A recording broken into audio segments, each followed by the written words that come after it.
You're listening to Ants Talk. My next guest is a transgender female who is a media commentator and freelance journalist. Melissa transitioned in 2015 and has worked to raise awareness around how to make the workplace more inclusive for transgender people. Please welcome to the show, Melissa Griffiths. How are you, Melissa? Good, how are you? I'm good, thank you. Thank you so much for coming onto the show. I really appreciate it. That's all right. So tell us, Melissa, tell us about your earlier years. My earlier years, I grew up in Auckland, across the ditch in New Zealand. So I lived there, grew up there as a child, lived there till I was about 29. I moved over here at that point in time. I discovered my feminine side when I was pretty young and playing with the girls when I was 10 years old, and then sort of started dressing when I was a teenager and adult, but didn't explore it as much, tried to bury it a lot over there, and something I didn't understand. And obviously that was a long time ago. I'm 49 now, so there's no sort of internet in those days to understand what's going on in your mind and the way you're feeling. So unlike current kids are obviously more self-aware, and obviously have got the luxury of something that's more aware, being brought up in a generation of internet, and obviously psychologists are aware of it and GPs. But back then, back in the 70s, 80s, wouldn't even know what transgender, wouldn't even been heard of in New Zealand. Yeah, I can understand. Yeah, because I mean, even when I was younger, I mean, I came out when I was like 15, 16, and then started going to gay clubs in Brisbane, and then of course met transgender people. And the lives they had were just so hard because majority of them wouldn't get a job in a normal arena, so they'd have to go and work on the street to make money. They were being harassed by police, they were harassed on the streets.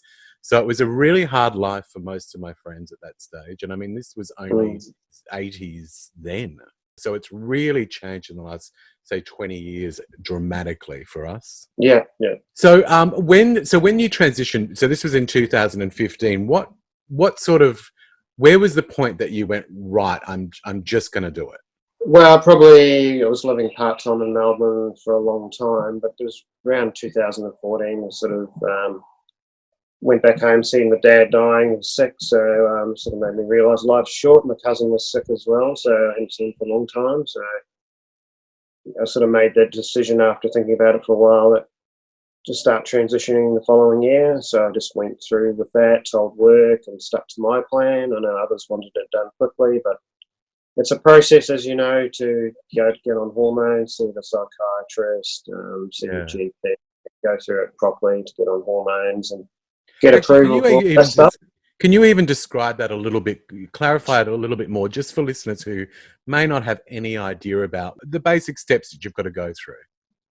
Well, if you're working, then if you're lucky enough, your employer will support you. A lot of trans people, the employer won't support them, so they'll lose their jobs or have to leave their job. So the process involves it. Initially I saw a counsellor who referred me to the psychiatrist. I told my GP.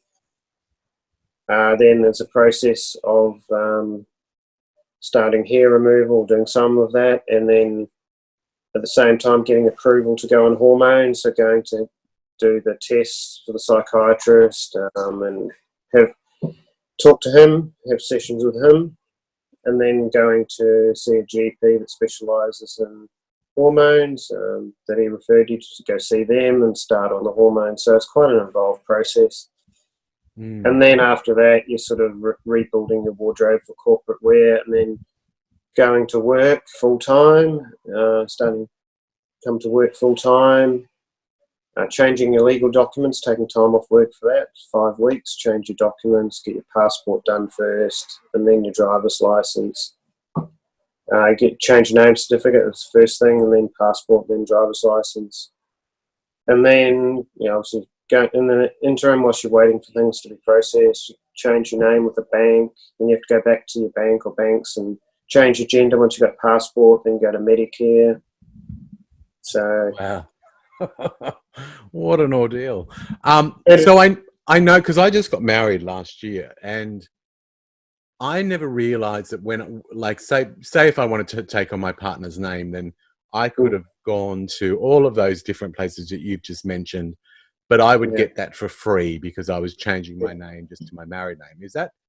Do you still get it for free, or is it something you've then got to? I pay. You have to pay to change your name. Even though I'm not born here, luckily I could get my name changed because I'm an Australian citizen. So I could get it changed, but it did cost like 130 or whatever dollars or whatever it did. Get done in 3 days. Get done quickly, and then you can obviously get your photo done, and then passport, and then you get your driver's license. And then you can start changing stuff, and all your subscriptions or ambulance stuff, and So financially, it's a huge outlay, isn't it?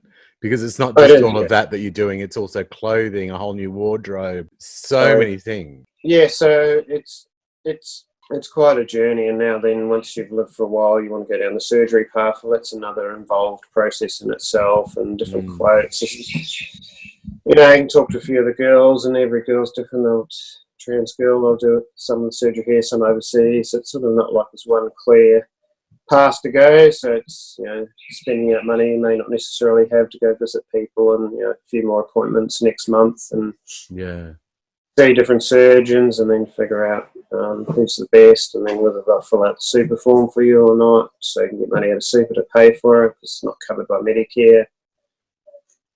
So it's all that process. So and then I've already got a few super forms done, but if they expire, they only last for 6 months, and you have to get them redone. So I figure it'll probably be at least 1 to 2 months before I can sort of put the forms into super, and maybe even longer, and then sort of go through the process getting money out of super, and then start planning what I'm doing first. So it's sort of a very involved process. Yeah, it sounds like it. Now, you've also racked up some awards with being a finalist in the 2019 Australian LGBTI Awards, the 2018 Women's Agenda Leadership Awards, and the 2017 Victorian GLBTI Person of the Year. What gives you such drive? I think going through the experiences you go through on a daily basis, there's still a lot of lack of understanding, especially older trans.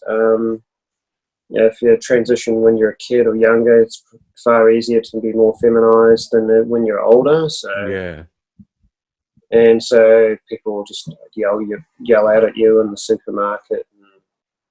And, even this year I still have it, despite the same-sex marriage stuff. It's still around trans stuff. A lot of people just don't get it or understand it. It's a man in a dress sort of thing, or what's a woman with a dick doing in the toilet sort of attitude. And it's crazy. And I think that's the thing, is that a majority of people out there just don't realize that just because somebody has decided that's the route they want to go to, they're not just going to click their fingers and look like a fully fledged female tomorrow. It is going to take steps. That's correct. Yeah, not everyone's got the money that Caitlyn Jenner's got. Some trans people battle depression and go through a rough time. And what is your? I'd like to hear your opinion on Caitlyn, actually. And I think she's raised a lot of awareness. I know there's been some criticism of her that she looks like a radicalized cross-dresser or something. There's some criticism of her, but regardless, she's raised awareness of trans stuff, so that's can only be a good thing. Like, I watched the Caitlyn Jenner show and thought that was interesting, getting some insights into her and other trans people. So, whether you like her or don't like her, at least she has done some good in that way. So that's right. That's completely right. And what are your goals and aims for the future? Well, I think short term, just concentrate on the process on surgery. I haven't done as much speaking as I used to, but that'll change later on. Did a lot of writing last year, which is really good for the soul and good for me personally. And just concentrating on me for a change. And just valuing myself more. I think I've learned that don't do everything for free, because otherwise people just expect it all the time. So done a bit of consulting for the odd corporate. So I'm trans stuff. That's so funny that you mentioned that, actually, because I've just finished with another interviewer, and she works now as a psychologist for people within the entertainment industry. and we were just actually talking about how so often, I mean, I work as a makeup artist, and so often people in the creative fields are called upon to use our skills for free or very little money. And how I'd love to see that change, and for us to be respected for what we do, and for people to want to pay. Yeah. Because I mean, even me as a makeup artist, it costs me $65 to do just a face before I've even started, and that's just in makeup. So that's right. It definitely doesn't come for free. So learning to do that when you're a minority, you're right, it's hard, but you go, oh, well, it's one less event on the speak app, and it's just too bad. Yeah. It's funny because I know that in Sydney they've got the Positive Speakers Bureau, which is for people with HIV that can go out and speak to schools and groups of people and educate them on HIV and AIDS.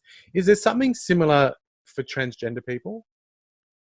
Oh, really? Look, I know Transgender Victoria, I think they charge when they go out, and like really there's no sort of, nothing really out there. Like I know one of the speakers bureaus I'm with, Keynote Worthy, they're having a few events, but once again, if you speak there, it's free, which is fine. But I mean, once again, I'm doing a panel, which is fine, it's free again, but like I said, it's once again, you're doing it for nothing. Yeah. It's fine to do because you need to get the experience speaking, but it's also, with everything else going on in my life at the moment, you've got to pace yourself and got to value yourself. So I was asked to speak in Perth one time, and they only wanted to give me $200 there and back. So no thanks. Bye. It's more expensive. That's one expensive place to fly into. I've been there twice. I know. So you're right. Like as you say, like people just don't value us. Yeah, definitely. This is Ants Talk. So, what has been the hardest part of transitioning, would you say? I think you lose some of your friends, some of your family may not understand it. People drop off, or people judge you more, and just expectations of living as a female different to that of living as a male. So it's quite interesting. And what would you? Sorry, continue. Yeah, people's reactions to you. So yeah. What is the biggest? So, do you think that you are exactly the same person as before, or do you think you have changed? I think I've changed. I'm a lot more confident. Like, I think once you transition, there's a whole lot of things to sort of work on yourself, and that's an ongoing process. I don't think that ever really quite ends, and you self-reflect sometimes, and little things you can do to improve yourself. And have you got any idea of the numbers of people that are transgender in Australia? It'd be interesting to know it. Yeah, it'd be great, but then there's never any stats being kept on it. So it's fascinating, isn't it? Yeah, no, Australia's never kept any stats on it. I did inquire about it a year or two ago. It was just no stats being kept. Wow. Because I find that absolutely fascinating. Because I mean, I know myself. I mean, there are so many. There's a lot, and it's just like no stats have ever been. It's never been on the census a question. Nothing in the past. So yeah. Now, I also know that you've done a little bit of acting, and you're now embarking on a modelling career. You're about to be a trans model in a bridal shoot. So tell us more about that.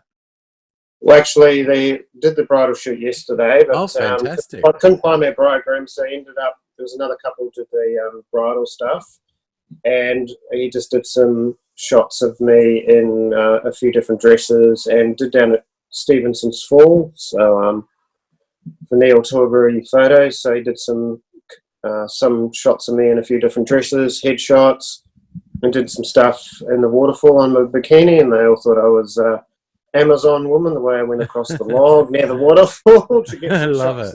That was funny. So yeah, and did some shots on the rock. So the water was a bit cold, but it's all right. That's brilliant. I think that's fantastic.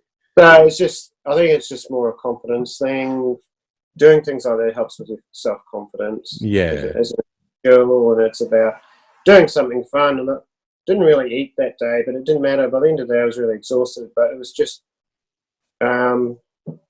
thinking about body posture and realising some parts of my body are a bit tight and might need a massage, but learning to, be in front of the camera, smile more, and, different postures. It's really, in itself, is really quite a good experience, regardless, even just doing some sort of modelling. Oh, definitely.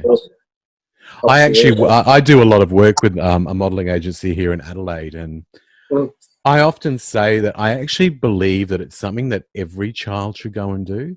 I think that it really does bring confidence and awareness of yourself. And as you just mentioned, when you do get photos done, you really can see how you hold yourself, how you carry yourself, things that you might need to change or alter or work on a little bit.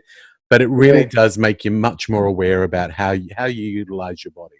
Yeah, that's right. I think just doing that and doing that for fun as well, but also because you're enjoying it, you don't really care about the time, and just being in nature as well was good. Be away from the city. Oh, definitely. Yeah, definitely. Now, I also know that we're actually on Channel 10's Studio 10 and had a chat to them. What was that about? It was about Hannah Mounsey. So when she was going to be on the AFL through Women's League, the draft, and they were sort of, everything seemed to be going fine up to the day beforehand. Then on the day, they sort of dropped like a bombshell and said she wouldn't be allowed to participate in the draft. Now I sort of went on and said, oh, well, it wasn't very clear at the time why. Like, I think the AFL have learned a lot through that process, but perhaps didn't handle it very well. But in terms of, got to be more transparent as to exactly why not allowing her to play, and at the time it wasn't. Since then they've done it, obviously improved a lot, but it's going to be a journey in sports for trans people to participate in sports, and the AFL. What's your personal feeling on it? Do you think that they should be allowed to play in the sport? I think they've got the guidelines in place now, and if they work in those frameworks, then I think they should be allowed to play. Obviously, it's just also a bit of common sense as well. And like, I helped Cricket Australia with their trans policy and gender-diverse policy, so people like Erica James could play. Like, she was involved in the process as well. But it's like, just common sense, and the community level is different to, obviously competition level. So I mean, some of the vitriol I read around that on social media was absolutely disgusting. And I think that we've got to remember that all the way through sport and through history with sport, even on one team, you're always going to have someone that's smaller framed, a little bit weaker compared to the big, strong, muscular type of, male or female. So really, I think that we've just got to remember that we are all different. There's going to sometimes be people that can fit into doing the sport and maybe not be your picture perfect person that you would choose, but they're quite able and willing to be there and have earned that spot. Yeah, definitely. So what are your hopes for transgender people in the future? Well, hopefully we won't be having these conversations in 10, 20 years' time, that transgender people still get abused in the street and struggle to get work and jobs. I fear it will take another 10, 20 years before society even begins to understand this or accept us. I think there's still a lot of fear out there, and obviously in the current economic environment, people worried about their jobs as well. So everyone's got a lot on their plate at the moment, and with the bushfires recently, obviously people have been affected by that. So I think hopefully 10, 20 years' time, people will be more, at least more understanding, accepting, and probably when you have to put up with as much from people, or even younger people who don't want to accept it because of their values, or beliefs. So have you been for job interviews and stuff since you've transitioned? I was lucky I didn't have to go through that, but I did go I got a board role with Elder Rights Advocacy Victoria. I went for an interview for that. So they were quite nice actually, but that was sort of first interview I've been for as an outside work as a trans person. So that was interesting to go through that process. but obviously they wanted me to join the board. But a lot of trans people, it's hard to get interviews, or I know. they have to put up with interesting comments and things. Yeah. I mean, some of my friends have been very lucky. One of them works at the airport with customer service stuff there. I've got another friend that actually works as the head wig designer for a lot of the shows that tour Australia. I think in the creative industries, there is a lot more acceptance for all types of people. There is. Yeah, but unfortunately, everyday sort of businesses really have a lot to learn, and that's where people like yourself who are willing to go out there and educate and open people's eyes a little bit more are so important today. Really important. Right. Yeah, and I think having Tracy Spicer as a mentor helped me learn to pace myself and learn to say yes to things and no to things. Even if I want to speak at an event, no, I'm not going to do it because I look after myself. And just got to think of everything else that's going on in my life. So. No, exactly. What would you like people who don't understand transgender people to know?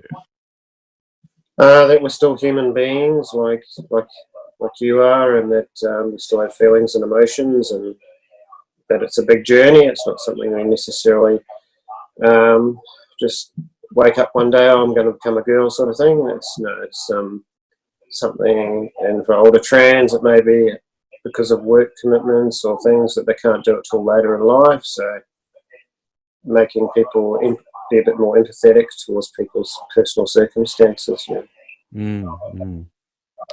So if people, Melissa, wanted to contact or get you to speak at one of their events, so you mentioned one of the Speakers Bureau you're with at the moment. Could you actually just tell us about them again?